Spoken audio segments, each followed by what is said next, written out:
China and Australia are locked in a war of words, and some fear the major trading partners are heading on a collision course. The relationship hit a new low after Australia led calls for an investigation into the origins of the coronavirus.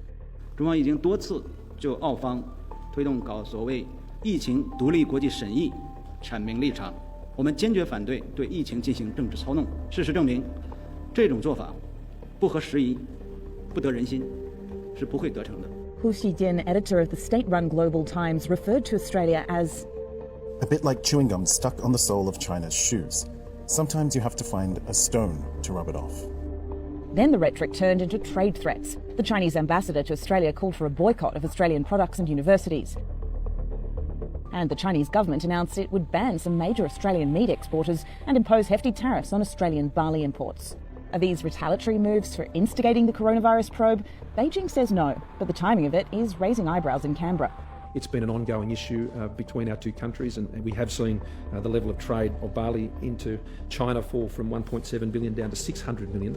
So I think it would be. I think we have to be careful not to draw lines between these two things.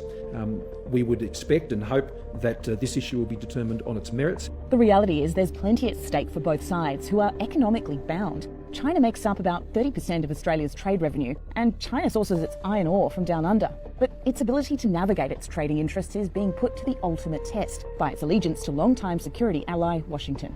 Australia looks like the meat between an increasingly hostile sandwich.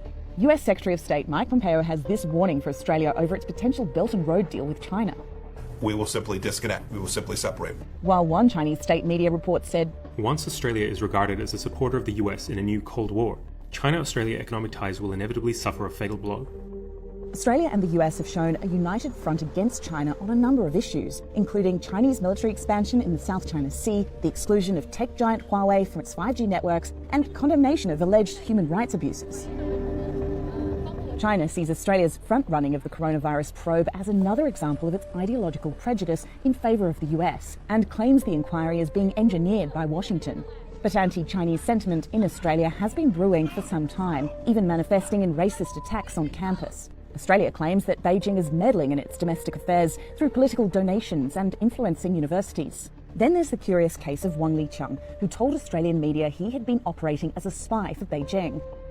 The alleged defector offered up a trove of information to Australian intelligence officials detailing how Beijing covertly controls listed companies to fund intelligence operations, including the surveillance and profiling of dissidents. Chinese police said the so-called spy was a convicted con artist from Fujian.